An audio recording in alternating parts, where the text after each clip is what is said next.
Assalamualaikum warahmatullahi wabarakatuh. Salam sejahtera untuk kita semua. Selamat datang di teras Rumah Pintar Pemilu KPU Kota Pekanbaru. Baik, sobat pemilih dimanapun Anda berada, tema bincang kita kali ini adalah terkait tentang keterbukaan informasi publik. Baik, sobat pemilih yang berbahagia, telah hadir bersama kita dua orang narasumber, yakni Komisioner Komisi Informasi Provinsi Riau. Ada Pak Tatang Yudiansah, Pak Tatang ya. Assalamualaikum Pak Tatang. Waalaikumsalam warahmatullahi wabarakatuh. Apa kabar? Alhamdulillah sehat. Kalau dari wajahnya saya pastikan sehat ini. Alhamdulillah. Semoga kita semua sehat dan terhindar dari COVID. Amin. Amin. Baik, yang kedua ada Pak Joni Setiawan Mundung. Assalamualaikum warahmatullahi wabarakatuh. Sehat Pak Mundung ya? Alhamdulillah, alhamdulillah sehat. Tantun sehat kan? Alhamdulillah sehat Pak Mundung. Baik sobat pemilih. Nah, Pak Tatang dan Pak Mundung ini kan Pak Tatang dan Pak Mundung sehari-hari aktif di Komisi Informasi Provinsi Riau. Nah, tentu kami ingin juga menyampaikan kepada pemilih yang ada di Kota Pekanbaru tentang keterbukaan informasi publik. Nah, kira-kira apa itu informasi publik, kemudian lembaga publik itu apa dan segala macam, kemudian apa tugas dan tupoksi dari KI, nanti mungkin saya kira mohon untuk bisa disampaikan ke kepada publik, kepada pemilih yang ada di Kota Pekanbaru. Silakan mungkin diawali dengan Pak Tatang. Baik, terima kasih Pak Anton. Assalamualaikum warahmatullahi wabarakatuh. Waalaikumsalam warahmatullahi wabarakatuh. Kepada sahabat-sahabat pemilih, terutama yang menyaksikan teras KPU Kota Pekanbaru, bahwa ada undang-undang yang diberi nama Undang-Undang Keterbukaan Informasi Publik. Undang-undang ini nomor 14 tahun 2008. Nah, undang-undang ini mengatur hak publik untuk tahu. Itu tema besar ya Pak. Jadi kalau dulu sebelum reformasi itu masih ada juga informasi-informasi yang sifatnya ini rahasia jabatan, ini rahasia negara, gitu ya. Nah, semenjak undang-undang KIP ini diterbitkan, maka tidak ada lagi informasi itu yang sifatnya rahasia. Tidak ada lagi informasi itu yang sifatnya tertutup. Di azas keterbukaan informasi ini bahwa seluruh informasi itu terbuka. Kalaupun ada informasi yang harus dikecualikan atau dirahasiakan, itu sangat sedikit dan terbatas. Dan cara mengecualikannya pun sangat ketat. Kalau dulu mungkin kita ingin sebuah informasi harus melalui permohonan yang lama. Jadi nggak ada aturan khusus berapa lama informasi ini harus sampai ke tangan pemohon. Tapi semenjak undang-undang ini terbit, pemohon informasi itu punya hak mengajukan informasi dan badan publik harus meresponnya 10 hari. Itu paling lama. Kan? Lalu informasi itu baru bisa diberikan. Tapi kalau dulu nggak ada aturannya. Jadi sampai kapanpun pemohon yang mengajukan permohonan, badan publiknya, pejabat publiknya tidak memberikan permohonan, nggak ada aturan yang mengikat. Ini memang paradigma yang sangat berbeda antara sebelum reformasi dan pasca reformasi itu. Sehingga dengan terbitnya undang-undang ini, maka terjaminlah hak publik untuk mengetahui informasi dan dokumentasi yang berada di badan publik. Gitu. Jadi undang-undang ini menjamin seluruh publik masyarakat kita untuk mengetahui informasi publik yang ada di badan publik. Nah, sekarang apa itu informasi publik? Informasi publik ini adalah informasi yang dikelola, ya, diterima atau dikirim oleh badan publik. Atau secara lengkapnya mungkin informasi yang dikuasai badan publik. Itu informasi publik. Kita pindah sedikit ke badan publik. Nah, apa itu badan publik? Badan publik adalah seluruh lembaga yang dananya bersumber dari APBN atau APBD. Baik itu eksekutif, yudikatif, legislatif. Eksekutif berarti dari presiden sampai kepada pemerintah provinsi, kabupaten, kota, kecamatan, itu eksekutif. Itu seluruhnya lembaganya adalah badan publik. Kemudian ada yudikatif, dari mulai Mahkamah Agung sampai Pengadilan Tinggi, Pengadilan Negeri, itu yudikatif adalah badan publik. Termasuk juga legislatif. Atau badan publik lainnya, penyelenggara atau penyelenggaraan negara, yang sebahagian saja bersumber dari APBN atau APBD, itu namanya badan publik. Partai politik, badan publik. BUMD, BUMN, badan publik. Jadi kalau ada BUMN yang sifatnya dia mencari keuntungan bagi negara atau BUMD yang mencari profit bagi daerah, ya, walaupun ada sedikit saja masuk APBD ke sana, maka itu termasuk badan publik. Sehingga informasi yang berada dikuasai oleh badan publik adalah informasi publik. Ketika dia termasuk kategori informasi publik, nah informasi ini harus diketahui oleh publik. Barulah nanti kita pecah, kita kelompokkan jenisnya. Ada jenisnya 4 informasi publik itu. Pertama adalah informasi yang harus diumumkan secara berkala. Jadi informasi ini setiap 3 bulan, 6 bulan, setahun itu harus diumumkan. Berkala dia. Mungkin di dalamnya termasuk informasi terkait anggaran, program kerja. Kalau ada program kerja bisa ditampilkan, diumumkan secara berkala. Triwulan pertama apa program kerjanya? Triwulan kedua apa? Terus ada informasi yang harus tersedia setiap saat. Itu termasuk profil-profil komisioner, ya kan, profil sekretariat, alamat kantor itu harus tersedia setiap saat. PPID. Sehingga siapapun yang ingin mengaksesnya bisa langsung gitu. Kemudian ada informasi yang serta-merta, sifatnya kebencanaan. Kalau ada informasi yang harus segera diumumkan terkait misalnya ada musibah, kebakaran hutan dan lahan dan lain sebagainya, itu termasuk serta-merta. Dan terakhir adalah informasi yang dikecualikan. Tentu ada informasi-informasi yang sensitif yang diinput oleh badan publik, sehingga informasi ini mungkin tidak boleh dikeluarkan gitu ya, dikecualikan. Aturannya jelas. Di Undang-Undang KIP itu dari pasal 17 itu ada huruf A sampai J mengecualikan itu. Atau ada undang-undang lain yang mengecualikan informasi tadi. Contohnya terkait persaingan usaha tidak sehat misalnya. Kemudian terkait data pribadi, kemudian data-data otentik dalam proses penyelidikan. KPU mungkin kalau ketika proses penghitungan suara ini kan masih proses ini kan, itu mungkin informasi belum dikuasai, ini bisa dikecualikan. Tapi setelah terjadi pleno ketok palu pap gitu, baru informasi ini menjadi informasi publik. Bukan tapi dalam proses tok. ya. Jadi kalau informasi itu belum final, itu mungkin bisa dikecualikan. Nah, pengecualian informasi ini hak badan publik lah yang mengkategorikannya dikecualikan. Nah, itu dia tergolongnya. Mungkin di awal bagi kawan-kawan sahabat-sahabat pemilih di KPU, kita ini sebenarnya punya hak untuk mengetahui informasi itu. Apapun informasi yang dibutuhkan oleh para sahabat, silakan ajukan atau silakan akses di website KPU atau datangi kantor KPU, dan insya Allah KPU ini termasuk badan publik yang kategorinya informatif.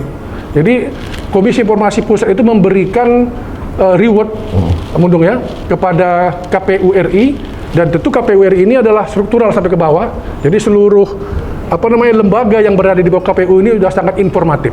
Kalau di kami itu cara total penilaiannya 97 sampai 100 itu. Artinya informatif.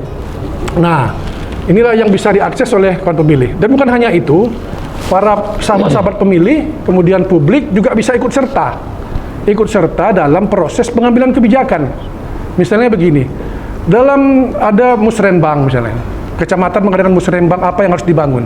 Publik itu bisa mengakses informasi, publik bisa ikut serta dalam musrenbangnya. Jadi memang harapan dari Undang-Undang KIP ini ada kesejahteraan.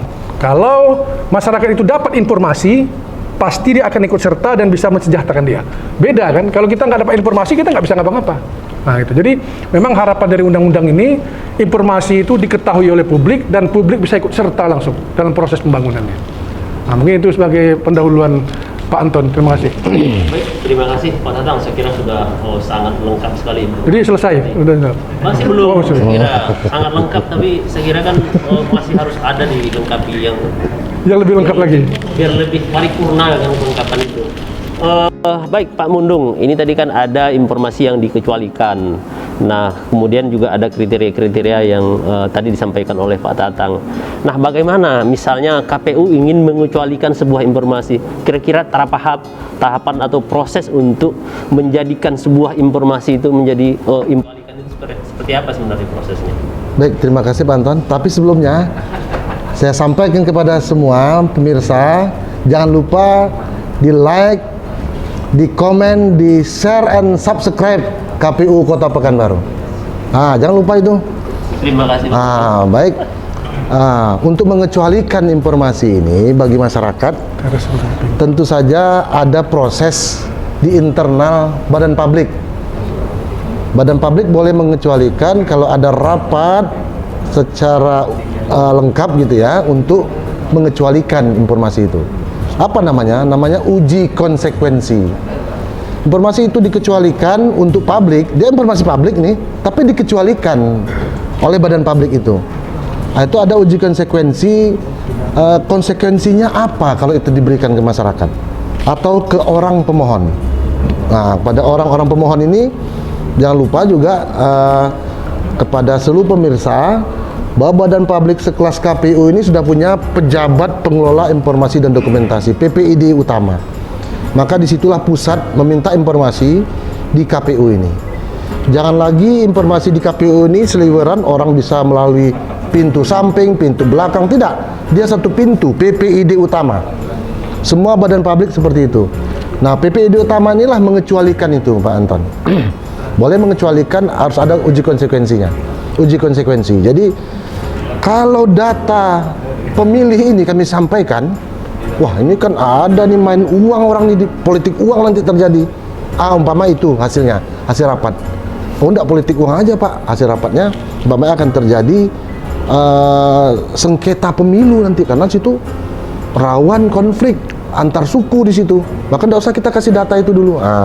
Yang kedua seperti Pak Tatang, Pak Wakil Ketua KIP tadi sampaikan, Pak Tatang Yudiansa, bahwa bisa juga melihat apa tadi soal data menjelang pilkada atau saat pilkada nih, pencoblosan ditutup pada jam 1 siang. Toto ada komandan Korem, Pak Gubernur atau ketua partai politik minta jam 2 kepada KPU. Nggak bisa. Nggak bisa, karena itu informasi belum sampai, belum dikuasai oleh KPU. Jangankan KPU, KPPS saja belum menguasai. Bahkan itu baru memulai perhitungan habis asar. Gitu ya. Wah, ini yang seperti ini nih rawan terjadi apa namanya sengketa pemilu namanya. Nah, kami akan menangani sengketa informasi pemilu. Kalau ada komisi informasi menangani sengketa informasi pemilu, kalau mandek nih KPU tidak memberikan kepada pemohon informasi itu. 10 hari kerja ditambah 7 hari kerja seperti Pak Tatang Yudiansa bilang tadi, ditambah 30 hari kerja untuk kesempatan KPU menjawab permohonan. Nah, bukan ketua KPU, bukan komisioner yang menjawab, itu perlu disampaikan. Ada PPID utama, itulah jalur resmi undang-undang. Kalau masyarakat Kota Pekanbaru, masyarakat Riau, masyarakat Republik Indonesia ingin keterbukaan, semua badan publik punya PPID. Belum ada kami temukan di Provinsi Riau, baik BUMD, partai politik, universitas yang belum punya PPID. Semua punya PPID. Nah itu dia Pak Anton, mengecualikan itu caranya dengan musyawarah, ada berita acara musyawarah itu, dan mengecualikan informasi yang ada di KPU sekarang pada konteks KPU pemilu. Harus diuji dulu ya? Uji konsekuensi. Uji konsekuensi itu juga harus serius. Memang betul terjadi, kalau ini bagikan terjadi nih. Akan bunuh-bunuhan antar suku kalau dibuka data ini umpama ya. Contoh lagi, kalau nomor handphone tidak perlu uji konsekuensi, memang jadi dikecualikan. Track record, rekam jejak kesehatan, rekam kesehatan tidak boleh diberikan. Itu ada undang-undangnya. Undang-undang KIP pasal 17 huruf C, D, apa E ya, itu sudah lengkap itu mengecualikan. Dia gini, dia masih sama-samar kalau dalam bahasa apa Islamnya apa sama-samar nih? Sebut apa? Sumir, dia masih belum, masih ragu-ragu kita. Ya. Maka uji konsekuensi. Iktilaf dia masih. Maka kita uji konsekuensi. Nah, mana sekarang PPID ini juga melengkapi mana data yang wajib diberikan kepada masyarakat yang diumumkan di website seperti tadi. Jangan lupa like and subscribe dan komen pada KPU Kota Pekanbaru. Itu kan konten yang harus disampaikan setiap saat. Ada juga untuk pendaftaran pemilih, mohon bapak-bapak, ibu-ibu datang ke kelurahan setempat untuk mengecek ibu sudah. Itu kan informasi yang terus harus disampaikan setiap saat namanya. Kemudian data-data seperti data-data partai politik yang ikut peserta pemilu dipampangkan malahan kan. Bukan hanya saat pemilu, bukan, tapi dipampangkan oleh KPU sebagai peserta pemilu. Ini yang menurut kami perlu disampaikan ke masyarakat luas Kota Pekanbaru, dan yang perlu kami tanyakan juga bahwa kami sebagai masyarakat ini juga, apakah ada Pilkada Kota Pekanbaru tahun 2001 ini, 2002? Itu balik bertanya kita kan, karena itu informasi publik yang harus diketahui. Artinya ada juga partai politik sudah siap kalau pemilu dilaksanakan. Para calon-calon siap juga pendaftaran, uji kesehatan, itu ada informasi publik seperti itu, Pak Anton. Oke, sebelum saya jawab pertanyaan kamu, Ya. tanya lagi. Ya. Ya, ini konsekuensi kita berhadapan dengan komisioner Komisi Informasi kan. Iya. Harus terbuka semuanya, tetapi terbuka tidak telanjang ya. Baik, Pak Mundung maupun Pak Tatang, KPU kan dia punya PPID utama tadi ya kan. PPID utama itu kan kalau di KPU itu hanya sampai di KPU kabupaten kota. Iya, betul. Nah, sementara ada lembaga-lembaga yang ada di bawah KPU, misalnya PPK, PPS, KPPS, kemudian ada lagi PPDP. Ada, kalau saya tidak salah, ada 4 lembaga yang di bawah KPU kabupaten Dan kota. tingkat TPS itu apa namanya? TPS, KPPS namanya. KPPS, oke. Nah, lembaga yang 4 ini kan juga melakukan kegiatan-kegiatan publik. Iya. Nah, kalau seandainya ada masyarakat yang ingin minta data ke KPPS, ke PPS atau PPK, apakah bisa mereka memberikan? Sementara mereka tidak punya perangkatnya namanya PPID. Karena PPID yang ada di KPU tingkatan terendah itu hanya ada di KPU kabupaten kota. Iya. Kira-kira seperti apa? Iya, Siapa yang menjawab? saya boleh jawab sedikit, nanti dilengkapi oleh Pak Tatang. Ini menyangkut standar operasional prosedur yang dimiliki oleh PPID KPU Kota Pekanbaru. PPID utama Kota Pekanbaru harus punya standar operasional prosedur. Apa standar itu? Nah, itu tadi bahwa data-data yang berada di KPPS, PPK, satu tadi apa? PPD, PPK, PPDP itu harus terkoneksi semua di PPID kota. PPID utama KPU Kota Pekanbaru. Disitulah pusat informasinya. Jadi KPPS sama sekali tidak punya kewenangan. Sekali lagi, KPPS, TPS, PPD tadi apa? TPPD dan PPDP. PPK sama sekali tidak punya kewenangan dalam SOP itu memberikan informasi ke publik, walaupun dia badan publik juga di tingkat bawah. Nah, sama tadi RW, RT boleh enggak, Kadus boleh enggak ngasih data? Tidak, karena ada PPID desa namanya. Siapa PPID utamanya? Sekretaris desa yang menguasai itu. Dia menguasai website, dia melayani masyarakat dalam hal informasi dan pelayanan publik. Nah, ini sekali lagi SOP PPID KPU Kota Pekanbaru itu harus mencakup itu standar operasional prosedurnya. Nah, saya pikir itu yang perlu diapakan. Maka PPID ini Pak Anton, Pak Ketua KPU Kota Pekanbaru, tidak lagi kita segan memberikan support data maupun support dana. Nah, ini support dana ini yang paling serius dihadapi oleh beberapa PPID kabupaten kota, PPID badan publik, yang lainnya PPID BUMN. Itu dia serius melayani publik, tapi ternyata PPID-nya kurang di support. Nah, ini sekali lagi KPPS, PPK itu pusat informasinya adalah di PPID utama Kota Pekanbaru, KPU Kota Pekanbaru. Itu dia sistemnya, Pak Anton. Terima kasih Pak Mundung. Mungkin Pak ini Iya. menambahkan? Datang. Gini Pak Ketua KPU Kota Pekanbaru, publik ini ada dua fungsinya. Pertama, dia sebagai pengguna informasi, yang kedua sebagai pemohon informasi. Nah, jadi secara SOP permohonan itu diajukan kepada PPD utamanya. Jadi jika ada publik yang statusnya sebagai pemohon, tentu melalui standar operasional prosedur kan, ada formulir, mungkin melalui online, nanti dia isi formulir online, itu tetap melalui PPID utama KPU Kota Pekanbaru ketika mengajukan permohonan. Tapi untuk membuka akses yang seluas-luasnya kepada publik, KPU Kota Pekanbaru bisa melibatkan perangkat-perangkatnya yang ada di PPK, KPPS, itu dilibatkan. Sama halnya dengan Kota Pekanbaru misalnya. Kota Pekanbaru itu punya PPD utama, tapi Dinas Kesehatan, Dinas Pendidikan, itu punya website sendiri-sendiri.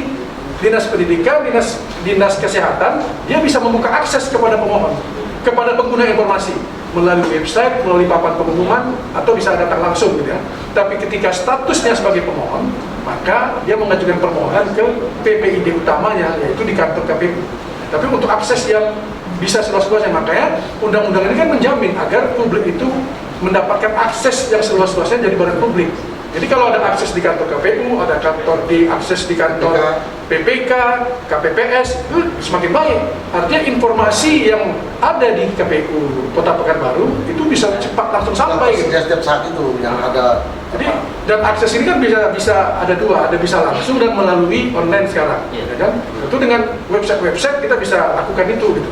Tapi kalau misalnya dia ini kebetulan karena kota, kalau kabupaten misalnya, Kabupaten Kepulauan Meranti. Nah, itu kan repot, dia banyak pulau-pulau juga kan, ada Pulau Padang, jadi mereka yang berada di desa, di dusun, tentu mengaksesnya nggak bisa langsung ke kantor KPU, tapi dia bisa ke KPPS, PPK, makanya ini perangkat-perangkat ini bisa kita optimalkan kerjanya. Nah itu bedanya, jadi kalau ada permohonan, itu tetap melalui PD utama, tapi untuk akses pengguna informasi, itu harus langsung ke yang paling terdekat dengan masyarakatnya. Jadi yang terpenting lagi Pak Ketua, bahwa dengan keterbukaan ini kita akan membuktikan keterbukaan informasi di KPU Kota Pekanbaru akan membuktikan partisipasi publik akan tinggi. Kalau dia tahu informasi tentang calon harus terbuka Pak. Siapa dia, jangan sampai masyarakat pilih kucing dalam karung dalam pilkada ini. Nah itu terbukanya apa? Siapa calon kita ini? Sejauh mana komunikasi dia dengan rakyat? Apa prestasi dia? Yang paling utama, apa visi misinya? Rakyat suka salah kaprah. Rakyat memilih bukan visinya, tapi PC-nya. PC ini uang, duit. PC-nya kuat nih. Ah kan itu. PC video call. PC. Ini yang harus dilatih dan masyarakat dididik pemilih. Namanya edukasi pemilih ya, pendidikan pemilih kan. Nah, menurut saya salah satu hal penting dalam pendidikan pemilih itu adalah keterbukaan informasi dan akses informasi rakyat terhadap pemilu. Maka sekali-sekali undanglah kami dalam beberapa diklat, dan seperti tadi kan kita ternyata tidak tahu PPK ini bukan PPID, tidak punya PPID dia, ternyata ke ya itu. PPID pembantu lah. SOP yang paling penting disusun Pak Anton. SOP ini menunjukkan bahwa KPPS, PPK minta informasinya ke yang minta informasi di kecamatan dan di kelurahan itu langsung ke PPID utama. Itu aja Pak Anton. Oke, Pak Mundung dan Pak Datang. Ini kan begini, kan ada dalam memperoleh informasi publik itu kan ada pemohon dan ada termohon. Nah, lembaga publik itu kan adalah yang termohon, tadi seperti yang kamu katakan. Nah, pemohon dan termohon itu kan punya hak dan kewajiban. Nah, ada nggak konsekuensi hukum dari kedua-dua ini? Misal saja kalau pemohon ketika sudah diberikan informasi, kemudian menggunakan informasi itu tidak sesuai dengan yang tujuan yang ketika dia membuat permohonan data itu. Nah, kira-kira ada nggak konsekuensi dari kedua belah pihak, baik itu pemohon dan termohon, konsekuensi hukumnya? Mungkin silakan. Ya. Jadi konsekuensi hukum itu mungkin menyangkut pidananya ya. Secara prosedur standar layanan informasi publik dan undang-undang keterbukaan informasi publik, bahwa kami, tupoksi kami adalah menerima, kemudian memprosesnya apa namanya? Memeriksa dan memutus sengketa informasi publik. Jadi pemohon tuh Pak Anton, Pak Ketua, itu bisa memohon disengketakan, sengketa informasi publik namanya. Maka ini ruang sidang kami. Ada ketua, ada anggota, ada pemohon dan termohon. Inilah ruang sidang kami. Mungkin bisa dilihatkan ya, bisa diarahkan ke situ. Ruang sidang kami ini lengkap seperti pengadilan biasa ya, pengadilan di Indonesia ini seperti ini. Dan itulah menjadi disidangkan. Tapi itu perdata Pak Anton. Ketika dalam sidang kami putuskan terbuka, informasi yang diminta oleh pemohon terbuka dan harus diberikan kepada pemohon seluruhnya. Tok, tok, tok. Putusan itu 3 hari setelah itu dia dapat salinan dan dia bisa eksekusi para termohon ini atau termohon tadi. oleh pemohon, oleh pengadilan negeri, dia eksekutif pengadilan negeri. Atau dia bisa juga minta langsung, artinya ada niat baik lah dari termohon. Kalau tidak diberikan juga, maka bisa dipidana, Pak Anton.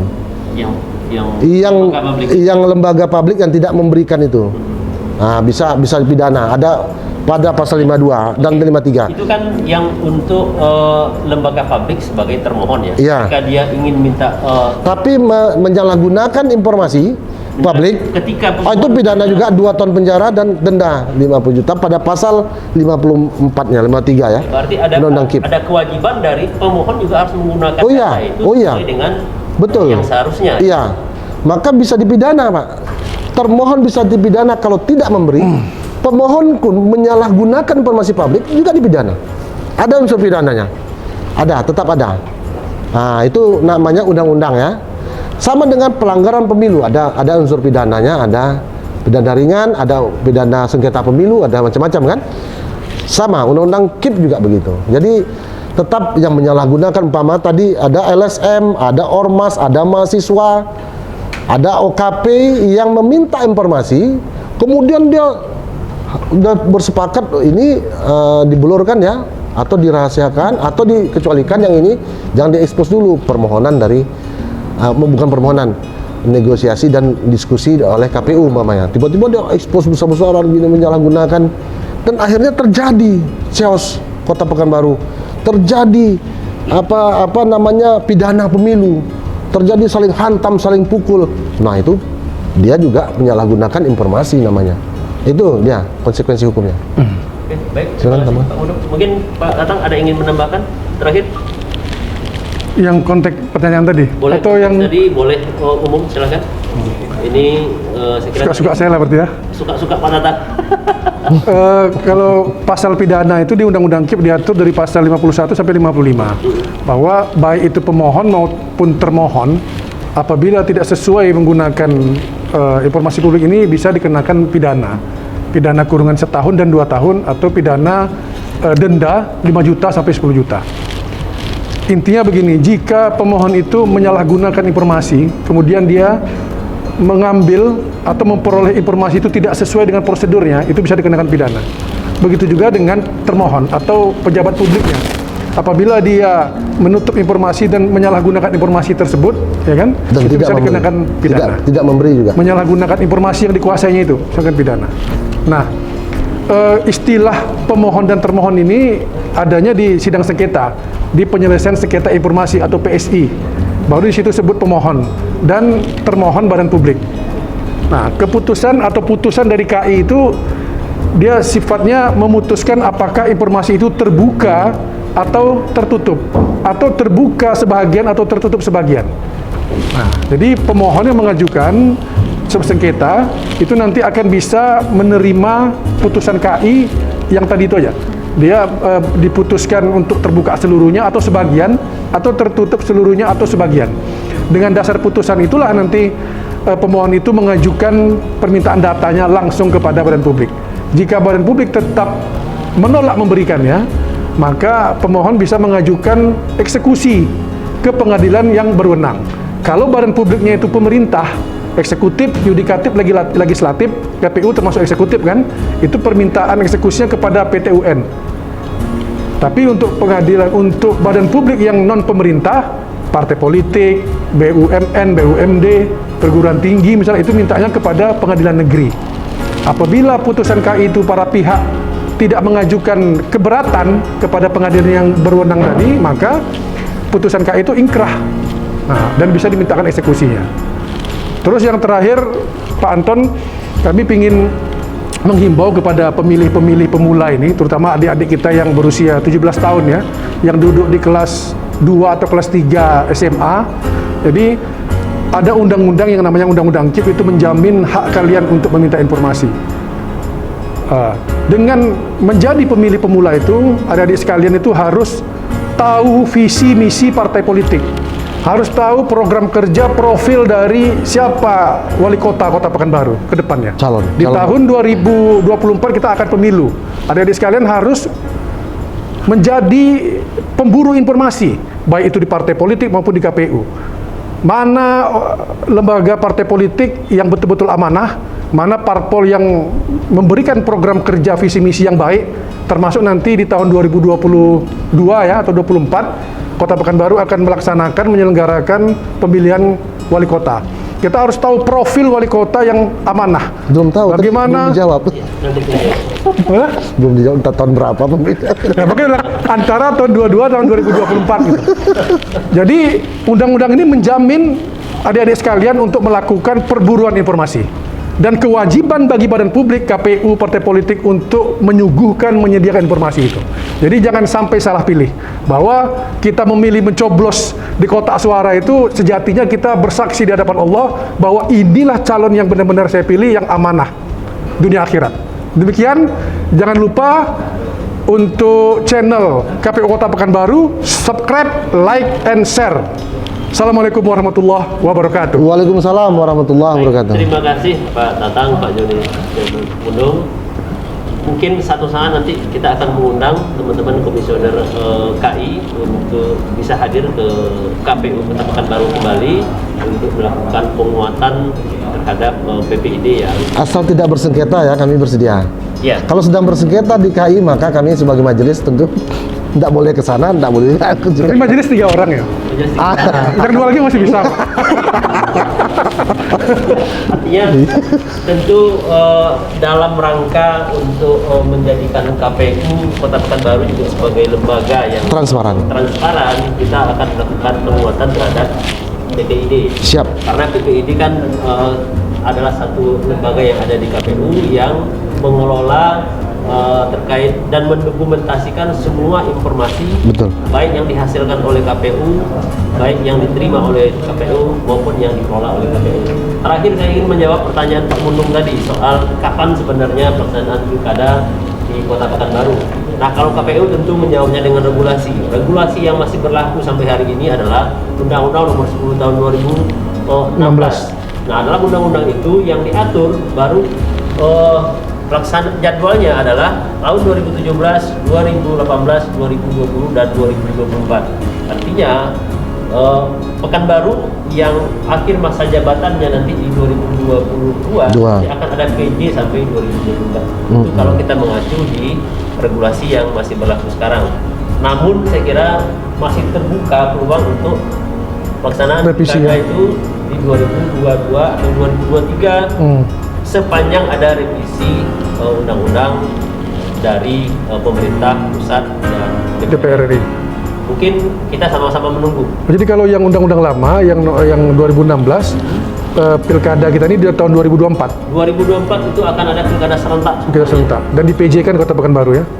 PJ. Pokoknya yang berakhir di 2022 dan 2023, berarti gubernur kita juga berakhir 2023. Ya, 2023. Wali kota di 2022 itu akan ada PJ sampai 2024. Serentak ya 24. Nah, kalau kita mengacu di undang-undang Termasuk yang sudah pilkada serentak 2020, termasuk yang 2020 akan pilkada lagi 2024. 2024 bulan November bulannya. Udah lah kalau gitu ya pakai yang itu aja lah. Ya, oke. Hai guys, jangan lupa subscribe, like, and share KPU Kota Pekanbaru. Baik, sobat pemilih dimanapun Anda berada, demikian tadi bincang santai kita dengan 2 orang komisioner KI Provinsi Riau. Mudah-mudahan ini menjadi pengetahuan yang baru buat pemilih, sobat pemilih sekalian.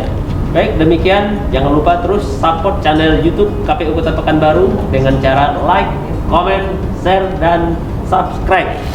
Demikian, billahi taufiq wal hidayah. Wassalamualaikum warahmatullahi wabarakatuh. Waalaikumsalam warahmatullahi wabarakatuh.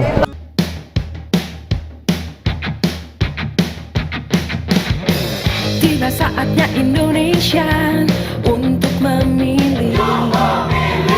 Bersama datang ke TPS, salurkan aspirasi. Langsung bebas rahasia.